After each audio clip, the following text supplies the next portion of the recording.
Assalamualaikum warahmatullahi wabarakatuh.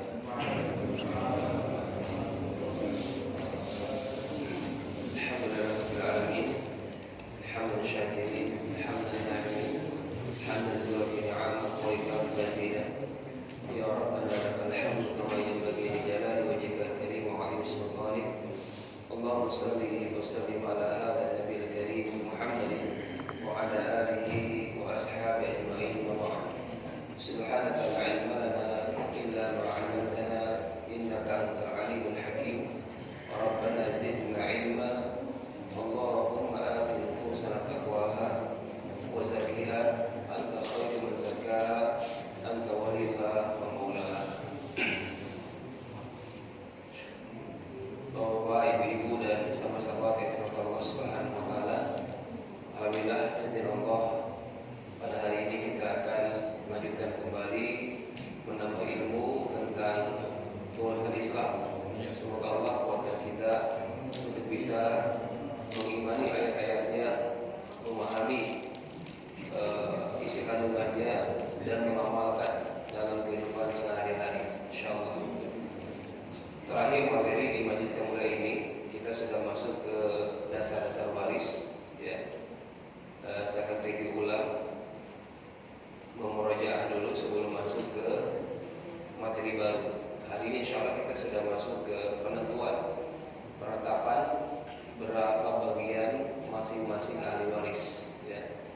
Namun saya akan memurojaah, ya, mengulang kembali sekilas tentang materi sebelumnya, yaitu tentang dasar-dasar waris, ya. Yang pertama di materi dasar ini menjelaskan tentang langkah-langkah yang harus kita lakukan ketika ada kewafatan. Yang pertama adalah mengurus jenazah. Jangan dulu bicara waris sebelum jenazah dimuliakan, ya, dimandikan, dikafankan, disolatkan dan dikuburkan. Yang kedua, hutangnya mohon segera dilunasi, jangan ditunda-tunda dan jangan sekedar diumumkan saja, tapi benar-benar dicek, ya, sampai ke akar-akarnya, karena ini beratkan almarhum di alam barzah, ya. Walaupun almarhum ini soleh, ya, bahkan syahid detailnya, namun ketika masih ada hutang, maka bahasa Rasul ini mu'allaqun bidaini, tergantung kepada hutangnya. Ya, kalau hutangnya masih tergantung, maka rohnya pun tanda kutip gentayangan, ya, kalau bahasa kita. Sayang, kasihan orang tua kita yang soleh secara ibadah tetapi masih ada hak adam yang terkait. Jadi mohon hutang-hutang almarhum orang tua kita ini segera dilunasi. Yang ketiga, jika ada biaya administrasi seperti penjualan pajak, penjualan kemudian biaya notaris atau appraisal jika ada, ya, atau mungkin pelunasan cicilan rumah atau kendaraan yang ingin kita jadi objek, maka disempurnakan dulu, ya, kepemilikannya menjadi milik almarhum, ya, maka dibayarkan biaya tersebut. Berikutnya yang keempat adalah wasiat jika ada, ya, wasiatnya walaupun ini sifatnya anjuran, tapi ini amalan tambahan untuk orang tua kita. Terakhir baru kita bicara masalah waris. Jadi wasiat terakhir, ya, setelah harta peninggalan kotor istilahnya itu dikurangi untuk biaya pengurusan jenazah, melunasi hutang-hutang, administrasi dan wasiat, maka netnya itulah yang kita sebut al-maurus, harta warisan yang akan diselesaikan. Bicara masalah waris ada 4 poin penting. Pertama rukun, kedua syarat, ketiga penyebab, keempat penggugur, ya. Rukunnya pertama adalah pewaris, ya, yang kedua ahli waris, yang ketiga adalah harta waris. Harus ada tiga-tiganya. Jika satu nggak ada, maka jangan bicara waris, ya. Pewarisnya ada, ahli warisnya ada, hartanya nggak ada, maka jangan bicara waris, ya. Harus lengkap rukun ini, ya. Begitupun syarat, ya. Pertama adalah disyaratkan pewaris harus wafat. Jadi kalau belum ada kewafatan, nggak ada bicara masalah waris.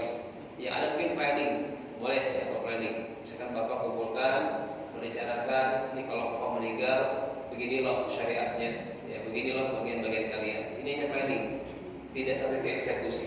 Ya karena kewarisan ini berlaku ketika ada kewafatan salah seorang di antara keluarga kita. Yang kedua adalah hidupnya ahli waris. Berarti udah bisa kita jawab nih, ketika ada anak-anak kita yang meninggal duluan daripada orang tuanya, maka anak tersebut tidak termasuk ahli waris. Karena syarat ahli adalah orang yang hidup saat waris wafat. Itu patokannya. Ya. Ketika waris wafat, hidup kan nih? Ya. Baik itu orang tuanya, anaknya, pasangannya, maka orang-orang yang telah meninggal terlebih dahulu itu tidak dianggap lagi. Walaupun dia anak kandungnya, walaupun dia orang tua kandungnya, tapi kalau meninggalnya sebelum pewaris yang punya harta ini, maka tidak termasuk ahli waris. Ya, jelas. Yang ketiga adalah kita harus mengetahui sebab kekerabatan. Ya, jangan sampai salah menempatkan posisi. Ya, mana anak, mana cucu, mana cicit, mana orang tua, mana kakek nenek, ya, mana saudara, ponakan, paman dan sebagainya. Nah, ini harus jelas. Ya, saudaranya pun saudara apa nih kategorinya? Apakah kandung, seayah atau seibu? Nah, ini berbeda. Nah, maka harus jelas. Ya, karena bahasa Indonesia ini masih ambigu, Pak. Ya, saya lihat. Kalau kita bilang cucu, gitu kan ya. Cucu ini kan mungkin dari jalur laki-laki, mungkin dari jalur perempuan. Nah, sedangkan dalam faraid atau ilmu sini ternyata nggak sembarang cucu. Ponakan pun sama. Bahasa keponakan masih ambigu, masih umum. Paman, kalau saya tanya, istilah paman dari jalur ayah apa? Paman bibi. Jalur ibu, apa istilahnya? Masih paman bibi. Jadi kalau ada yang saya pamannya, cek dulu tuh. Karena yang maksud paman adalah amun syakik, yaitu paman dari jalur ayah. Nah, kalau bahasa Arab karena Pak. Jadi istilahnya berbeda. Kalau jalur bawah itu amun, bibinya ammah. Jalur ibu khalun, khalah, beda bahasa. Nah, kalau kita ini miskin bahasanya, pawon semuanya.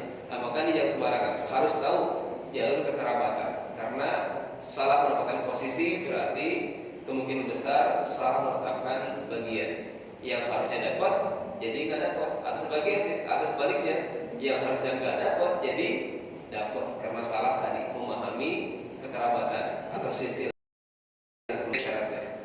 Yang ketiga adalah penyebab. Ya, orang tersebut bisa dapat hak waris karena apa? Yang pertama adalah karena pernikahan.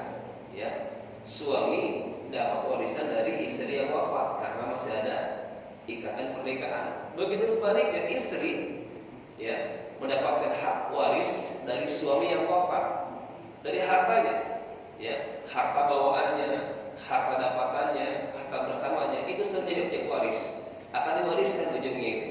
Ya, bapak nikah dengan seorang janda sudah tua tapi kaya raya, nggak punya anak, boleh sakit-sakitan. Gimana tuh Pak? Hari ini menikah, besok meninggal. Bawaannya kan banyak hartanya. Maka harta yang dibawa oleh istri ketika wafat diwariskan kepada suaminya salah satunya. Baik, ini pernikahan menyebabkan pewarisan Islam. Sebaliknya, ketika terjadi perceraian mantan suami, mantan istri, maka otomatis gugur hak warisnya. Jelas ya?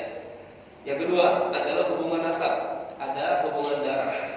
Seperti halnya anak kandung, itu kan ya, orang tua kandung. Berarti kalau selain yang kandung itu enggak ahli waris. Bisa kita jawab seperti anak angkat. Ahli waris bukan? Bukan, karena enggak ada hubungan darah. Ya kan? Anak tiri, ya, yang meninggal istrinya, yang ada ini anak bawaan suami, gitu kan ya. Istri wafat, ada anak tapi anaknya anak suami, bukan si istri ini. Misalkan karena ini juga bawa anak, gitu kan ya. Nah, anak tiri ini karena nggak ada hubungan darah dengan si mayit, maka ada pembahasan masalah waris, ya. Apalagi Pak, ya, yang sering ditemukan anak susuan, ya, persusuan ar-radha'ah ini pun tidak menyebabkan pewarisan, ya. Orang tua kandung itu pasti dapat, orang tua angkat, ya, ayah angkat, ibu angkat, bukan. Mertua ahli waris bukan. Bukan, karena tidak ada hubungan hubungan darah, tapi secara mahram itu adalah mahram abadi, gitu ya. Walaupun anaknya sudah cerai, tapi nggak ada istilah mantan mertua, betul nggak? Ya, nggak ada istilah mantan mantu, nggak ada. Ya, yang ada adalah mantan suami atau mantan istri. Allah SWT. Baik. Yang ketiga adalah pembebasan budak. Nah, ini nggak usah kita bahas ya, karena alhamdulillah Allah di negeri ini tidak ada perbudakan. Jadi kalau masih ada, maka orang yang bebasin budak ada peluang bisa mendapatkan hak waris. Ya, misalkan Abu Bakar ketika itu bebasin siapa? Bilal bin Rabah.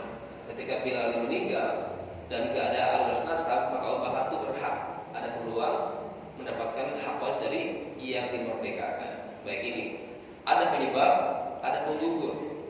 Walaupun nikahnya sah, walaupun nasabnya benar, ya, tetapi jika ada penggugur, maka otomatis tercabut hak warisnya. Pertama adalah pembunuhan. Segala bentuk pembunuhan, langsung tidak langsung, ya, personal atau keroyokan, maka ketika terjadi kewafatan karena dibunuh, maka yang membunuh itu gugur hak warisnya. Suami bunuh istri atau sebaliknya, anak bunuh ibunya atau sebaliknya, maka saat itu walaupun nasabnya benar, pernikahannya sah, maka hak warisnya gugur. Rasulullah mengatakan, laisa lil qatil syai' fil miras. Tidak ada sedikit pun hak waris bagi si pembunuh. Jadi si mayit meninggalnya karena dibunuh. Baik, ini menyesuaikan dengan kaidah dalam fikih, man ista'jala qabla awanihi uqiba bihirmanihi. Di lapangan sering terjadi percekcokan sampai ke pembunuhan karena apa? Pengen segera dapat. Ya, anak serakah, ya kan ya. Orang tuanya pelit, ya udah saya gorok aja. Nah, ini ada seperti itu, Pak. Ya. Dan pernah kejadian gitu kan ya, di sebuah kampung luar biasa. Anaknya mau apa? Pengen dibeliin motor ya, berita itu. Tapi nggak diganti sama bapaknya. Akhirnya marah, digorok semua anaknya. Nah, maka pembunuhan itu menyebabkan gugurnya hak waris. Dan bahkan dalam fikih Syafi'i yang saya analisa, ternyata pembunuhan berbagai macam pembunuhan itu menggugurkan waris. Kan banyak-banyak ya, ada al-qatlu 'amdan, kemudian syibhu 'amdin, kemudian ghairu 'amdin, dan yang keempat adalah al-qatlu bil haq. Ada pembunuhan 'amdan, sengaja. Ya kan? Sengaja ya, dia melakukannya atau dia nyawa preman. Kalau ada kesengajaan itu gugur warisnya. Atau yang kedua syibhu 'amdin, mirip disengaja. Ini kategori kedua ini adalah pembunuhan yang direncanakan, disengaja tapi dengan alat yang tak lumrah. Biasa kan kalau membunuh pakai sajam ya, Pak. Tapi ini yang kedua ini bukan pakai alat yang lumrah. Mungkin dia dengan lempar spidol gitu ya, dan sebagainya. Itu contoh-contohnya. Yang ketiga, ghairu 'amdin, pembunuhan yang tidak disengaja. Nah, ini pun kategori ketiga ketiganya dalam fikih Syafi'i, hatta ghairu 'amdin, sampai pembunuhan yang enggak disengaja pun tetap menggugurkan hak waris. Ya. Karena kita nggak bisa menata hati orang ini sengaja atau nggak sengaja, nggak bisa mengatur seperti itu. Khawatir jadi alasan, maaf nggak sengaja. Nah, ini dalam fikih Syafi'i yang kita kenal adalah mazhab ihtiyati, hati-hati. Ya, kalau kita lihat dalam mazhab Syafi'i itu seperti wudu ya, tidak sampai sikut tapi dilebihkan, tidak sampai pertengahan ini. Begitupun kaki, nggak sampai mata kaki tapi sampai ke pertengahan betis. Terapa ihtiyati, hati-hati. Nah, ini yang beliau putuskan, ya istihadnya seperti itu. Begitupun masalah waris sangat hati sekali. Pembunuhan ghairu 'amdin atau enggak disengaja pun tetap menggugurkan waris. Baik, yang keempat adalah pembunuhan yang dibenarkan. Yang misalkan seperti terjadinya peperangan atau misalkan eksekusi dalam hal apa nih, algojo ya, istilahnya pancung gitu kan ya. Ternyata yang memancung adalah anaknya sendiri, yang dipancung ternyata bapaknya sendiri misalkan ya. Nah, profesi si anak juga algojo, yang dipancung ternyata bapaknya sendiri. Nah, ini kan profesi kan, dibenarkan secara Islam. Nah, di sini ada khilafiyah ya. Kalau dalam mazhab Syafi'i tetap gugur warisnya ya. Tapi kalau selain Syafi'i, jumhur ya, Maliki, Hambali dan Hanafi itu tidak untuk kategori 4 ini. Wallahu a'lam. Ini pendapat. Yang kedua adalah gugur warisnya jika antara waris yang wafat dengan ahli waris yang hidup ini berbeda agamanya. Ya, bapaknya masih kafir, anaknya sudah mualaf, bapaknya wafat, dapat nggak anaknya? Nggak dapat, karena sudah beda agama. Ya, lantas gimana nih solusinya? Bapak saya kaya, anaknya saya satu-satunya, dan saya sudah mualaf, ketiganya, bapak saya masih nonik, masih kafir, gimana hartanya? Jawabannya ambil aja al-fail, rampasan tanpa perang. Jadi kalau waris kan menerima, gini kan? Kalau merampas mau dapat, gini kan? Ambil aja tuh. Itu kan seperti itu. Al-Islam ya'adu wa la yu'ala alaih. Jadi ketika terjadi seperti itu, ada teori lain adalah dengan al-fail, mengambil atau bahkan bahkan merampas. Jadi ada ghanimah, ada al-fail. Ghanimah itu harta rampasan dengan perang. Ya, peperangan ketika ada yang tersisa senjata atau bekal-bekal dari musuh itu diambil, itu hak bagi yang berperang tadi, itu namanya ghanimah dengan berperang. Ada juga al-fail tanpa peperangan, ya, itu bisa merampaskan perangan. Di antaranya adalah harta-harta non muslim tadi itu halal ketika terjadi ya kasus seperti ini. Berbeda agama itu menggugurkan hak warisnya, murtad gitu kan ya. Namun pertanyaan di Indonesia nih seperti misalkan bagaimana paham Syiah, gitu kan ya. Bapaknya ini Syiah nih, kaya raya, anaknya sudah taubat misalkan ya, Muslim, Sunni, gitu kan. Gimana? Nah ini kembali kepada fatwa ahlul balad, ya fatwa negeri tersebut. Ya sampai detik ini yang saya baca MUI memutuskan Syiah itu gimana? Besar, berarti bukan Islam. Maka warisnya gugur ya ketika hamba Allah orang tersebut berpemahaman Syiah. Seperti itu. Wallahu a'lam. Karena Rasul mengatakan dalam hadisnya la yarisul muslimul kafir walal kafir al muslim.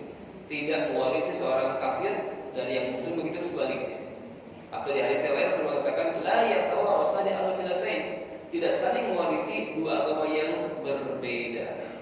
Dan ternyata saya lihat dari semua adian atau agama-agama tentang waris ini yang ada hanya di Islam. Ya, saya cek di Kristen itu nggak ada fikih warisnya. Di Hindu Buddha nggak ada juga, hanya ada di kita. Pernah kita kerjasama dengan lembaga notaris ya, namanya Gersang Handayani di Prasana Said. Gersang ini Kristen, Handayani, Bu Handayani, ibu ya, perempuan, itu muslimah. Jadi mereka partner sekarang notaris ya, dengan pengacara, gitu kan ya. Ketika ada klien bicara masalah waris, klien yang Kristen, gitu kan ya. Ya nanya ke Gersang kan, gimana nih warisan saya? Maka yang dipakai Pak konsep Bu Handayani, karena dalam agama Kristen nggak ada konsep itu, dipakai konsep Islam, ya. Allah al-Musab itu yang terjadi. Nah, namun dalam agama kita ini, ketika berbeda keyakinannya, berbeda agamanya, maka tidak saling mewarisi. Ya. Pernah saya ditanya ketika seminar di Bandung, waktu itu saya bikin seminar untuk para notaris. Ya. Ada beberapa notaris yang non muslim juga. Ya. Bertanya, Ustaz, bagaimana? Apakah ada solusi dalam Islam bagi saudara-saudara atau anak-anak yang non muslim dari orang tua yang wafat yang muslim? Ada nggak solusinya? Dia nanya, gitu kan ya. Ya, saya jawab Islam itu agama yang penuh solusi, agama rahmatan lil alamin. Secara hitam putih fikihnya nggak ada waris, betul? Nggak ada waris. Tapi ada apa solusinya? Ya, apa solusinya? Kerahiman. Boleh kita kasih. Cuma takarannya sekedarnya. Anisa itu bilang, wa idza hadara al-qismata ulul qurba wal yatama wal masakin farzuquhum minhu. Itu ayat, itu etika dalam menyatakan waris. Ketika hadir bersama kita, ketika menyatakan waris itu kan ya, kerabat-kerabat, di antaranya kerabat yang non muslim. Misalkan yang anaknya murtad tadi datang, bapaknya meninggal, non muslim bapaknya, anaknya datang, secara waris dapat enggak tadi? Enggak ada apa. Tapi boleh ya kita ngasih ke anak si bapak yang meninggal ini, ya sekedarnya boleh, gitu kan ya, pemberian. Ini solusinya. Allah berbeda agama. Yang ketiga adalah perbudakan. Jadi kalau masih dalam kerangka perbudakan, maka tidak ada pewarisan. Ya, walaupun dia muslim, ya, tidak membunuh, tapi kalau statusnya hamba sahaya, itu tadi ya, maka hamba sahaya itu adalah objek warisan majikannya. Betul nggak? Karena hamba itu adalah barang, ya, barang dimiliki oleh si tuannya. Nah, maka bagaimana, ya, si hamba tadi bisa memiliki sesuatu sedangkan dirinya saja dimiliki oleh majikannya, maka bisa diwariskan, ya, karena itu barang. Allah besar. Nah, maka nggak kita bahas di sini. Tapi ketika saya ngajar dengan teman-teman dari Afrika, ini bahasanya lumayan banyak, karena bab hamba saya itu di Afrika masih ada dan banyak anwa macam-macam perbudakan, ya, luar biasa. Baik, kita hal dulu, kita buat dua saja, pembunuhan dan berbeda agama. Ini 4 hal penting yang harus kita pahami bersama ketika bicara masalah waris, rukunnya, ya, pewaris, ahli waris dan harta waris, syaratnya, wafatnya pewaris, hidupnya keluarga, dan mengetahui sebab kekerabatan, kemudian penyebabnya, pernikahan dan hubungan nasab, dan penggukurnya adalah pembunuhan dan berbeda agama. Ya. Ada satu lagi tentang gugur ini saya temukan di salah satu kitab referensi saya, yaitu tentang tidak diketahuinya selisih waktu. Itu gugur waris ya. Contoh seperti ini. Kejadian tsunami, kejadian gempa Cianjur. Ketika terjadi kematian bersama antara satu keluarga, dan kita nggak tahu, la yu'lam aina sabiq wa aina lahik. Kita nggak tahu mana yang duluan meninggal dan mana berikutnya. Ketahuan nggak kita? Ketahuan nggak kira-kira? Tsunami Aceh 2005 ya, 2004 akhir, ya. Desember 2004 akhir ya, maksud 2005. Saya masih di Kairo, masih ingat. Luar biasa tuh goncangannya. Maksudnya goncangan musibahnya ya, bukan goncangan ini ya, karena nggak kena ya. Jadi ketika ada tsunami atau bencana alam, di mana ketika itu ada kematian bersama satu keluarga yang ada hubungan nasab atau pernikahan suami istri, kalau nggak diketahui mana yang duluan dan mana berikutnya, dan sampai hari ini saya belum menemukan alat yang bisa mendeteksi. Ada nggak Pak? Kalau di polisi itu apa namanya? Forensik. Di forensik itu kekuatannya hanya 1 jam per jam, maksudnya selisihnya bisa ketahuan meninggalnya jam berapa itu di jamnya. Tapi saya minta akurasinya 1 detik selisih waktunya antara suami istri, gitu kan ya. Ketika meninggal berbarengan, selisihnya ada nggak? Bisa nggak dihitung? Ya. Kalau zaman Musa ada alatnya. Apa alatnya? Ada yang tahu? Alatnya adalah sapi ya, Al-Baqarah. Kisahnya. Jadi Al-Baqarah itu ada kisah, ya, pembunuhan yang ada tulis yang pembunuhnya akhirnya diberikan atau menyembelih sapi. Diambil sepotong bagian sapi tadi dibungkukkan ke si mayit hidup, gitu kan, dikasih Allah. Dia ngasih tahu si fulan yang bunuh dia, tapi meninggal lagi, nggak hidup langsung, gitu kan. Jadi itu karena kita bukan zaman Musa dan nggak lagi Al-Baqarah ini maksud, maka ketika terjadi tidak diketahui selisih waktu, maka antara keduanya ada mutawaris, tidak saling mewaris. Suami istri tabrakan CGR di tol KM sekian, nggak ketahuan siapa yang duluan, suaminya apa istrinya, ketika nggak ketahuan, ya. Kalau ada CCTV mungkin masih mending ya, bisa kita cek, kita kayaknya ini penting juga nih. Karena luasnya bicara urutan kematian. Karena yang meninggal duluan itu pewaris namanya. Yang berikutnya walaupun dia meninggal juga, tapi kan ketika pewaris wafat dia masih hidup, betul nggak? Contoh misalkan suami terekam di CCTV tol itu meninggalnya tepat jam 10.00. Disusul istrinya jam 10 lewat 02 misalkan ya. Beda 2 menit saja. Karena pewaris itu meninggal saat itu dan ahli waris istrinya masih hidup saat suaminya wafat, itu dapat hak waris. Kalau seandainya yu'lam aina sar, kalau diketahui mana yang duluan dan mana berikutnya, baru terjadi pewarisan. Tapi sebaliknya kalau enggak ketahuan, maka antara keduanya walaupun nikahnya sah tidak saling mewaris. Ya udah masing-masing aja. Suami mewariskan ke keluarganya, istri ke keluarga. Antara keduanya ini tidak saling mewaris. Harusnya kan dapat suami dari istrinya, istri dari suaminya, tapi karena nggak ketahuan maka tidak saling mewarisi. Nah ini di beberapa literasi saya tidak dicantumkan, ya, tapi saya baca bukunya itu kalau nggak salah karangan Syekh Al-Hamsi dari Suriah, itu beliau di bab-bab terakhir memaparkan hal itu. Ini mungkin ijtihadi ya, dan saya sependapat dengan beliau menjadi penggugur ketika tidak diketahui adanya selisih waktu. Maka penting belajar ilmu falak tentang selisih waktu. Ya. Jam 9 di Bekasi dengan jam 9 di Bali beda kan? Beda.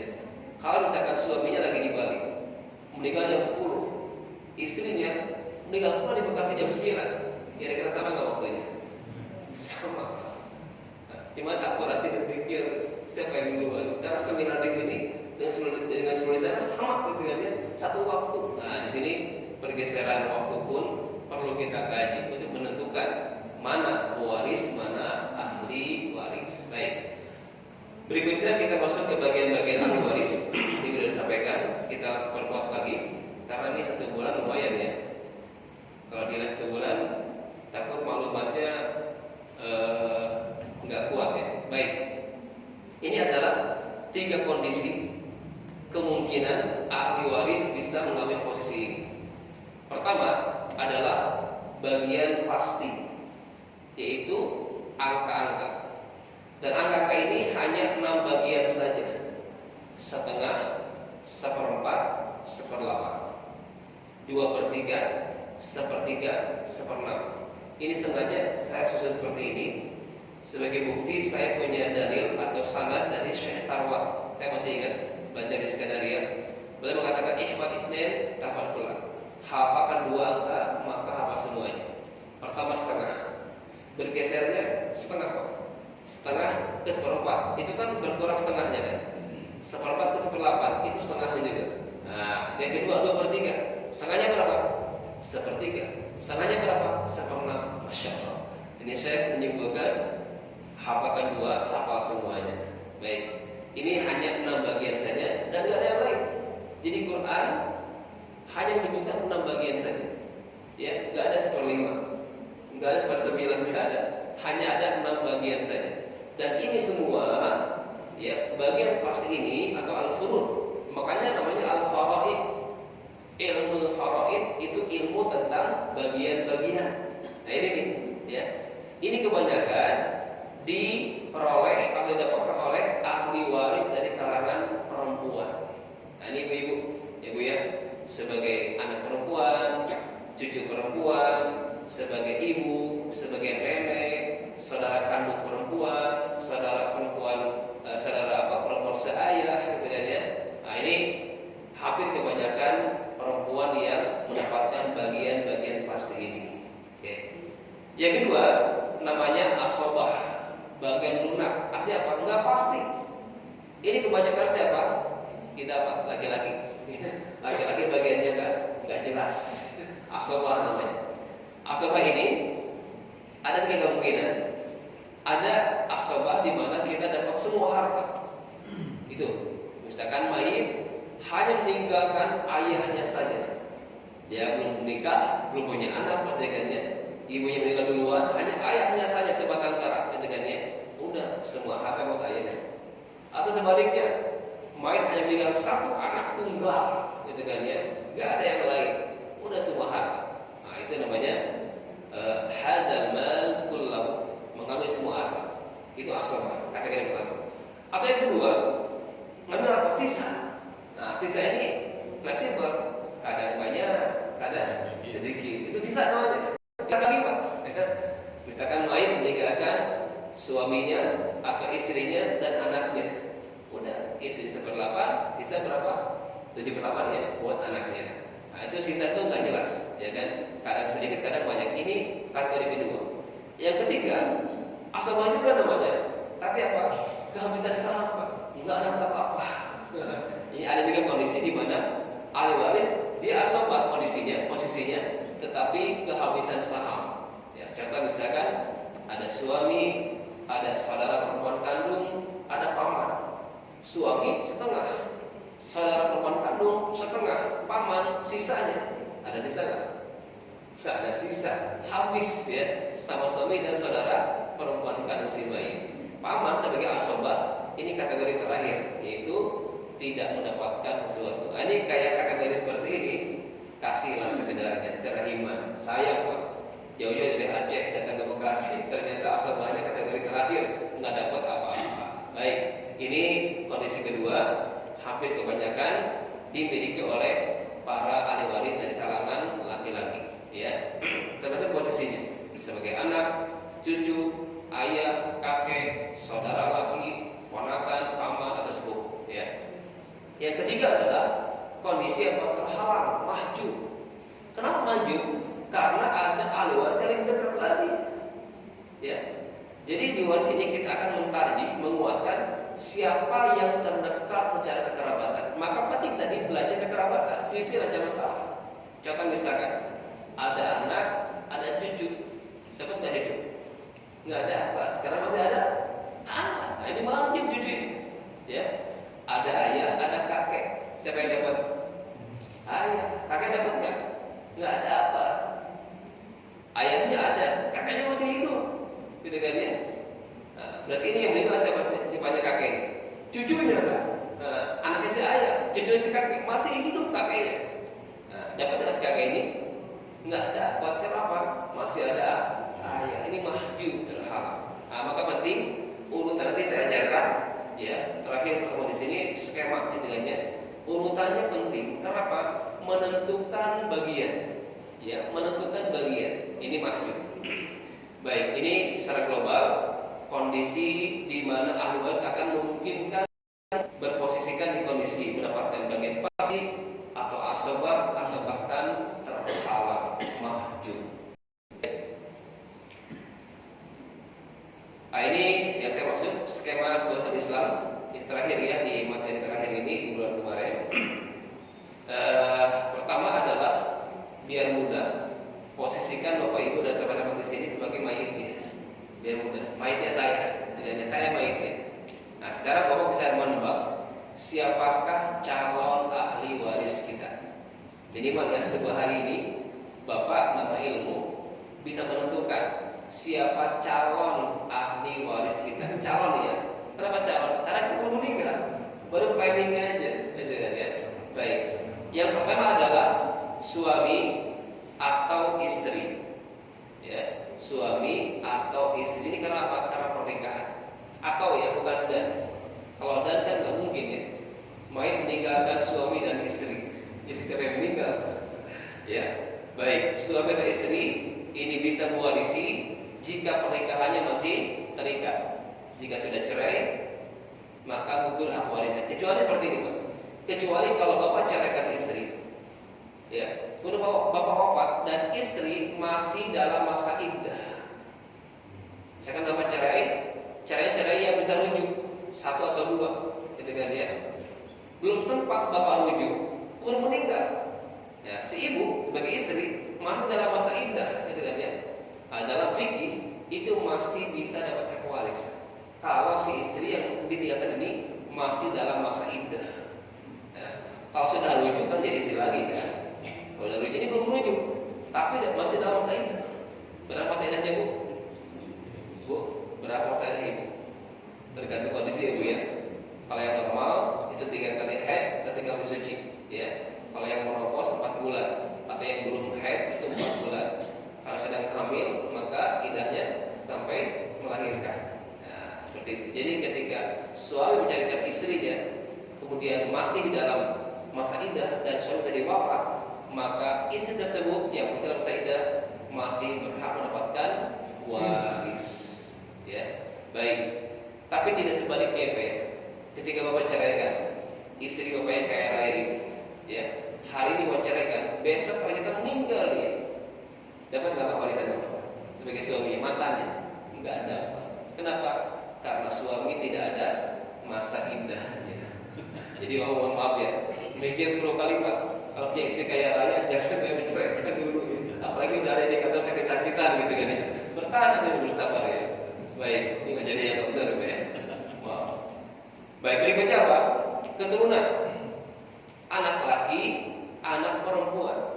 Di waris ini Pak, tidak berpengaruh tentang kesolehan, nggak berpengaruh sama sekali. Kita punya anak, yang satu soleh, rajin ke masjid, ya, iltizam dengan sunnahnya. Yang satu lagi tublinger, rajin ke diskotik misalnya, nggak pernah mampir di masjid sendalnya. Tapi ketika bapak meninggal, dapat kedua-duanya, dapat. Asalkan tidak ada dua hak, tidak membunuh dan tidak melanggar dari agama Islam, itu saja. Di ahli maksiat ketika mabuk-mabukan dan sebagainya, dapat.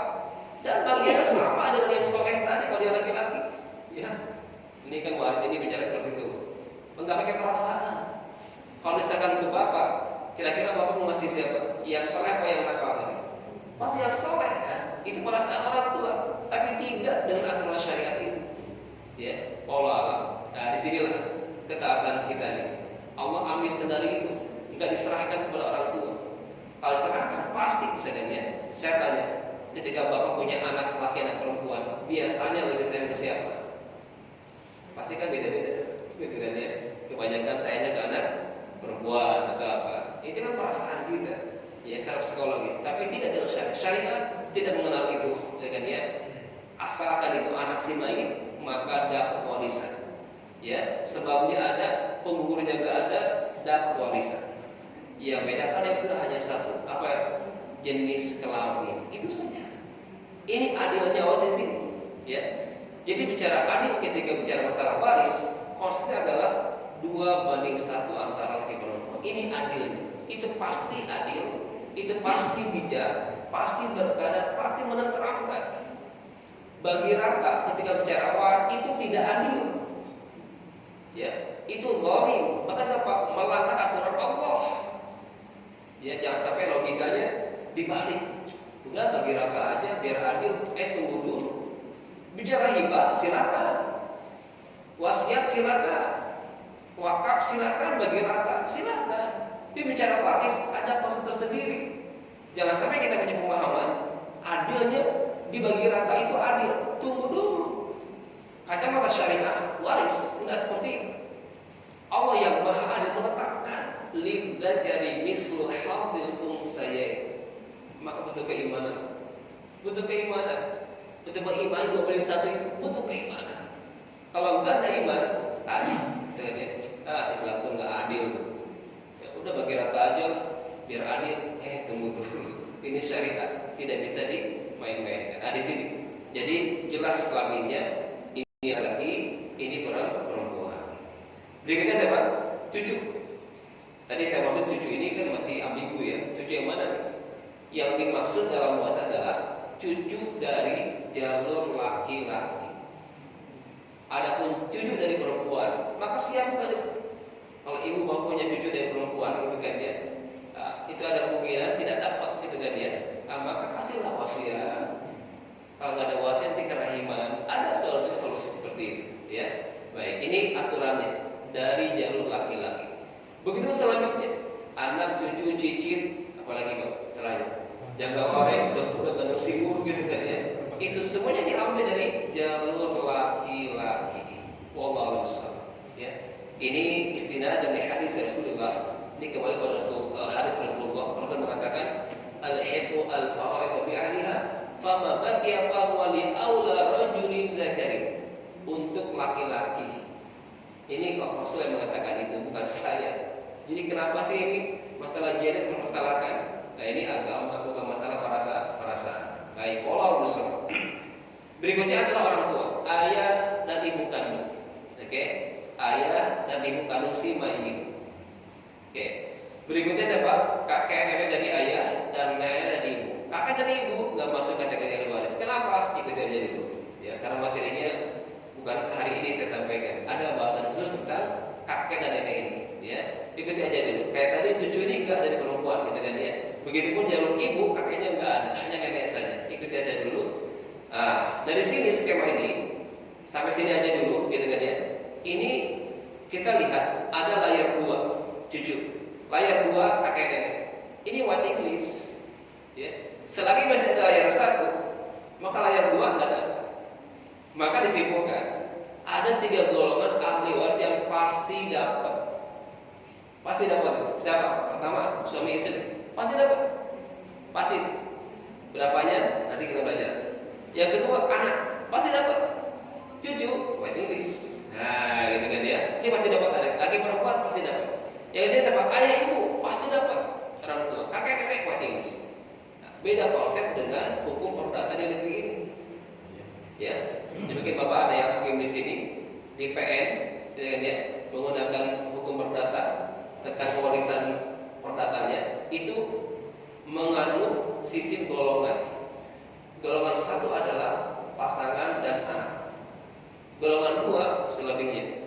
Jika masih ada golongan 1, golongan 2 enggak ada. Jadi bapak sebagai orang tua ya, jika ada anak yang meninggal enggak dapat secara perdata. Hanya untuk pasangannya dan anaknya saja. Orang tuanya masih ada, enggak dapat. Inilah yang saya lihat, yang saya nilai berseberangan dengan syariat Allah Subhanahu wa taala. Harusnya secara syariat orang tua masih dapat dari anak yang wafat terlebih dahulu. Ini golongan ahli waris utama, ya. Setelah ini baru saudara-saudara. Ada saudara laki kandung, saudara perempuan kandung, berikutnya ada saudara laki seayah, ada saudara perempuan seayah, dan ada saudara dari seibu. Nah, ini saya kisahkan 2 golongan pertama karena terjadi berbanding 1 antara laki perempuan. Ya, saudara laki kandung dan perempuan kandung ini terjadi 2 banding 1 juga. Sebagaimana anak laki dan perempuan. Saudara saya pun sama. Saya pisah karena terjadi hukum 2 banding 1 laki perempuan, tapi tidak dengan saudara seibu. Nah, ini berarti di Islam pun ada yang namanya kesetaraan gender. Kapan? Ketika bahasanya adalah saudara seibu. Jadi saudara seibu, laki perempuan jatahnya sama. Ini konsepnya. Ya, ini konsepnya. Syuraka fi sulus. Kalimat syuraka ini kita bahas ya detailnya adalah menunjukkan kesetaraan sama antara bagian laki-laki dan bagian perempuan. Asalkan artinya apa sebagai saudara seibu. Ada di sini Pak yang lengkap? Punya saudara kandung, punya saudara seayah, punya saudara seibu. Ada nggak yang lengkap di sini? Ya, contoh, ya ilustrasinya. Mohon maaf ya kalau ada saudaranya, saya sebut keluarganya anak. Ada di sini keluarga anak atau Ashanti di sini? Nggak ada ya? Saudaranya atau apa? Jadi kalau misalkan atas sama Aurel, ya misalkan, ya Aurel ini meninggal, ya coba sebutkan siapa ahli waris Aurel. Pertama, suaminya kakak. Yang kedua, anaknya Aminah. Berikutnya siapa lagi? Orang tuanya siapa? Anang dan Kade, bukan Asanti. Ya, karena ibunya Aurel siapa? Kade, bukan Asanti. Saudaranya siapa aja? Saudara sekandung Azril, saudara seayah. Hah? Masih dia ya? Nah, saudara seayah si Aurel siapa? Masih dia? Ya. Kemudian saudara seibunya siapa? Saudara seayah itu si Arsi kan? Ya, Arsi itu kan masih seayah, tapi beda ibu. Ya, saudara seibunya siapa? Apa namanya itu? Wah, saya nggak tahu namanya. Ya pokoknya gitulah. Lengkap ya, ada saudara seayah, ada selisih, ada saudara kandung. Itu terjadi juga di lapangan. Maka penting tadi mengetahui sebab kekerabatan. Ini saya berupdate ya tentang info seperti ini. Baik, dimaklum. Setelah layar pertama ini enggak ada saudara-saudara kandung, seayah dan seibu, baru ponakan urutannya. Ponakan pun terbatas, hanya anak laki dari saudara laki kandung. Atau yang kedua, anak laki dari saudara seayah. Ponakan perempuan atau ponakan dari jalur perempuan tidak termasuk ahli waris. Masuk golongan dzawil arham. Golongan yang kedua nanti kita bahas juga. Ada. Paman pun yang diambil hanya dari jalur ayah saja, dari ibu nggak masuk. Karena apa? Terselingkuh perempuan. Jadi kalau udah menjadi perempuan udah melemah. Ya, ada paman kandung, ada paman seayah. Hanya 2 saja, ya kan? Berarti paman ini adalah saudara ayah kita. kita mayitnya, kita punya ayah, punya saudara, ini paman kita kan? Nah itu dia, calon waris kita. Kalau paman nggak ada, berikutnya apa? Sepupu, ya, anak laki dari paman kandung, anak lakinya, sepupunya, sepupu laki, sepupu perempuan, sepupu dari pihak ibu atau dari jalur bibi, itu nggak masuk kategori ahli waris gitu. Ya, terakhir adalah anak laki dari saudara pemangsa ayah. Ini adalah urutan nasabnya. Jadi kalau saya cek, kira-kira kuatan mana? Paman atau ponakan? Mana yang kuat secara nasab? Paman atau ponakan? Ya? Siapa yang udah warisan? Pamannya atau ponakannya? Hah? Ponakan. Tapi udah dibilang urutannya. Paman dulu, ponakan dulu tadi. Ponakan dulu kan? Ya. Bapak sayang mana? Ponakan atau pamannya? Ponakan dulu kan? Ponakan itu siapa sih? Anak saudara kita kan? Nah itu jalurnya sebelum paman itu. Dan urutan tadi ada urutan perwalian dalam nikah. Jadi selagi masih ada ponakan, tentunya ponakan yang sudah balik ya, yang sudah cakap itu berhak daripada paman. Ya, dalam urutan perwalian nikah. Jadi kalau nggak ada ayah, nggak ada kakek, nggak ada saudara, berikutnya paman, ponakan dulu, baru ke paman. Nah itu urutan nasab dalam perwalian, itu juga urutan waris. Ya, jadi seperti ini urutannya dari saudara ke keponakan, baru paman, kemudian sepupu. Dari sini ini adalah calon ahli waris. Tapi nggak usah pusing, ya. Kalaupun semuanya lengkap, ya lengkap semuanya. Cucu ada, anak kami ada, dengan orang tua masih lengkap, kakek lengkap semuanya, itu masih ada. Saudara punya semuanya, ponakan banyak, paman banyak semuanya. Yang dapat siapa? Hanya 3 golongan saja, ya. Pasangan, anak, orang tua, semuanya adalah terhalang. Jadi nggak usah pusing, ya. Jadi dari semua skema ini ternyata ada yang utama, ada yang waiting list. Baik, sesuai dengan janji, hari ini kita sudah masuk ke penetapan bagian. Oke, kita nyicil pelan-pelan. Kita akan dimulai dari penetapan warisan untuk suami dan istri. Ya, rujukannya surah An-Nisa 12. A'udzubillahi minasyaitonirrajim. Bismillahirrahmanirrahim. Walakum nisfu ma taraka illam yakul lahunna walad. Kana lahunna walad. Falakumur rubu'u mimma tarakna min ba'di wasiyatin yusi biha aw dain. Ya. Kalau Bapak hanya punya terjemahan, pusing Pak. Maka harus tahu penggalannya di mana. Oke, saya bantu ya. Walakum, dan bagi kalian wahai suami. Ini Allah menetapkan. Allah yang menetapkan. Walakum, dan bagi kalian wahai suami, nisfu ma taraka azwajukum, setengah dari apa yang ditinggalkan oleh istri-istri kalian. Berapa bagi suami? Kapan? Illam yakun lahunna walad. Kalau istri yang wafat tadi tidak meninggalkan keturunan, nggak punya anak. Ya, Bapak nikah dengan janda kaya raya, nggak punya anak, sakit-sakitan, nah itu kayak tadi. Dan berapa? Bagi suaminya? Setengah. Ini Allah yang menetapkan. Maka si ibu enak banget. Ini Bu, ya. Allah yang menetapkan untuk suami berapa?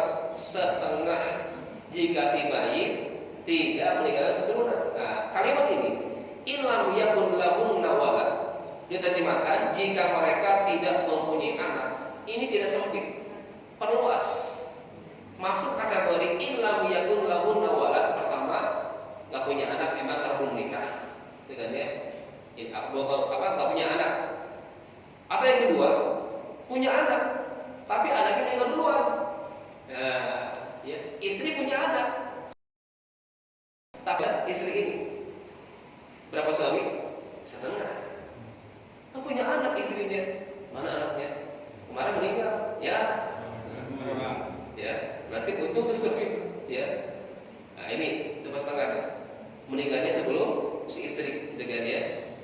Atau dia punya anak, tapi anaknya lah yang bunuh istri.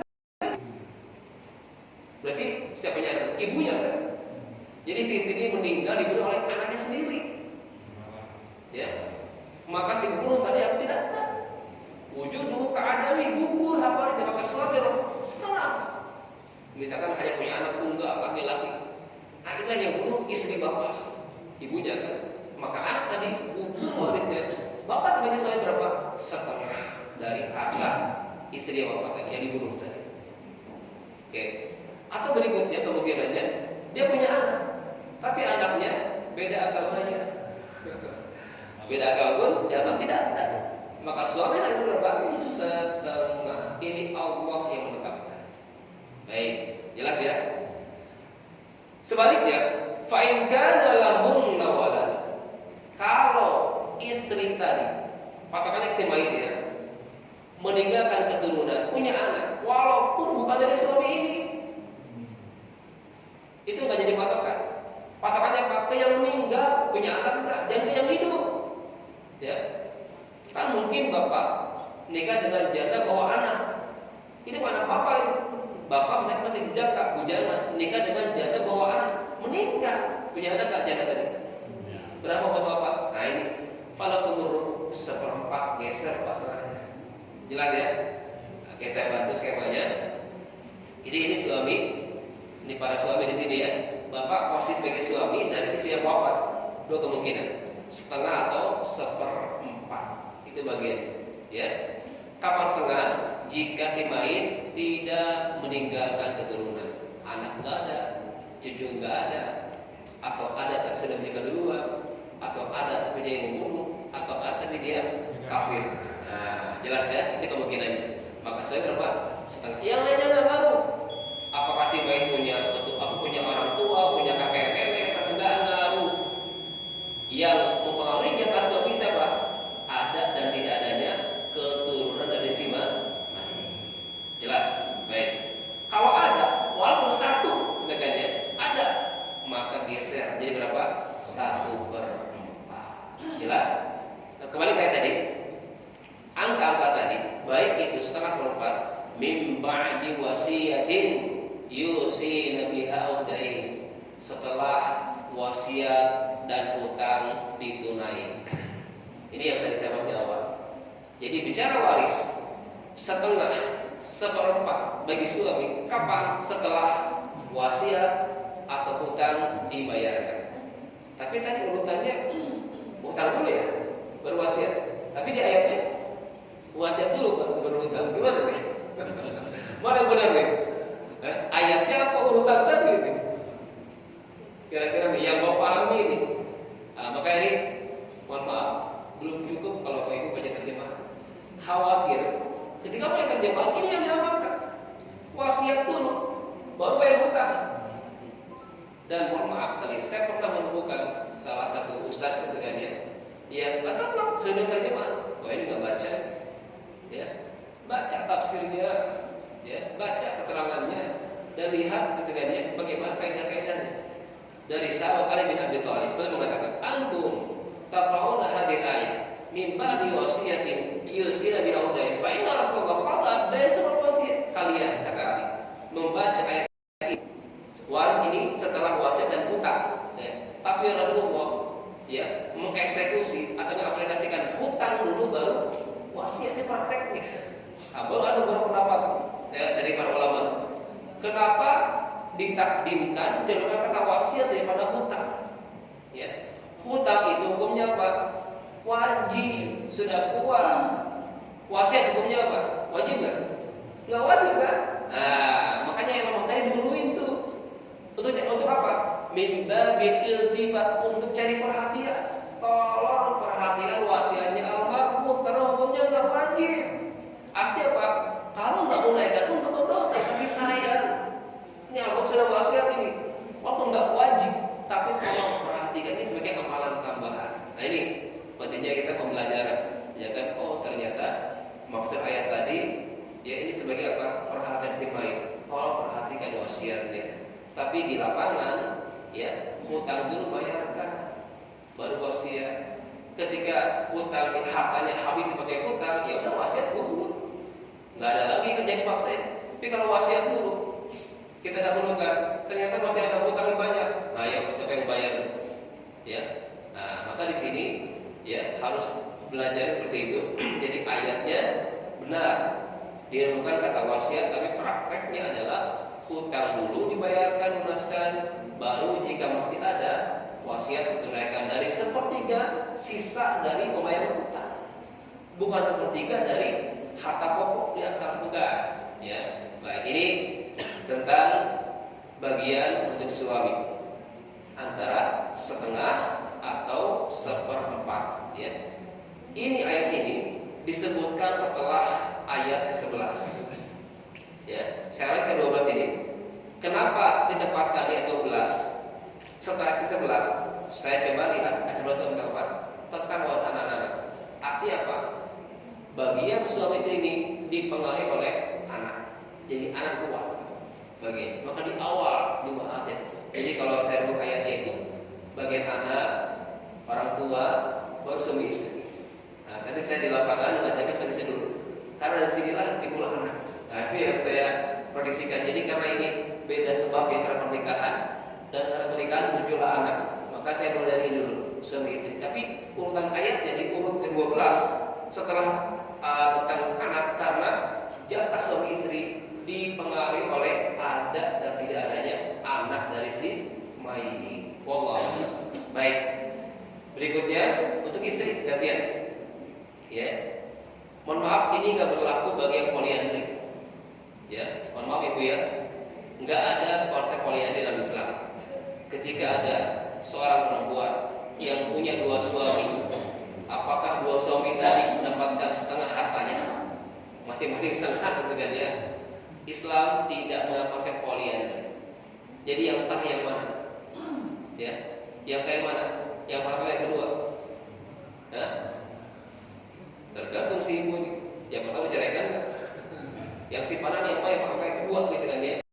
Maka yang sah tadilah yang berhak ya warisan. Adapun yang tidak sah berarti itu sudah berzina dengan laki-laki tersebut. Nauzubillah. Yang kedua adalah jatah istri. Baik, ayatnya masih surah An-Nisa penggalan kedua. Baik, ini suami. Baik, ini istri. Walahunnar rubu mimma taraktum illam yakun lahum walad. Dan bagi para istri mendapatkan berapa bu?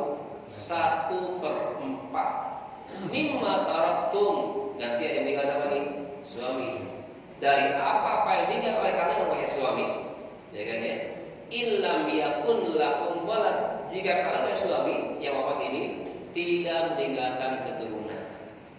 Jadi ibu berapa bu? Bagi istri 1/4. Jika suami ibu yang wafat tidak meninggalkan keturunan dengan kemungkinan tadi, ya, tidak punya anak atau punya anak tapi sudah meninggal duluan, atau punya anak tapi dia kafir, punya anak tapi dia yang membunuh bapaknya sendiri. Itu wanita kan? Maka istri 1/4. Sebaliknya, fa in kana lakum walad, kalau suami yang wafat ini meninggalkan keturunan, laki atau perempuan, 1 atau 2 terserah ada, dan bebas dari penggugur, dia tidak membunuh dan tidak pula keluar dari Islam. Istri wala falahunna thumun, geser tangannya dari 1/4 ke berapa? Ibu, ya, ini yang Allah lakukan sebagai istri akan berapa? 1/4 dan 1/8. Suami, enak banget ya suami. Ya, Ustaz, saya pernah ditanya ada curhatan istri. Masa saya depresiasi hanya 1/8 saja? 60 tahun kan saya nikah dengan suami saya, masa dia dapat 1/8? Gimana jawabnya Pak kira-kira? Saya bisa jawab, ibu, mohon maaf, 1/8 itu Allah takkan bukan saya, katanya. Terus sisanya buat anak saya. Enak banget katanya. Udah nggak berbakti, dapat sisa yang banyak, gitu kan ya. Dikumpulkan keluarga itu, disampaikan. Maka mohon maaf, bicara waris itu bukan hanya bicara angka-angka, tapi bicara apa? Hak dan kewajiban. Hak ibu seperti itu, hak anak seperti itu. Ketika suami muafak, maka kewajiban nafkah jatuh ke siapa? Ke anak.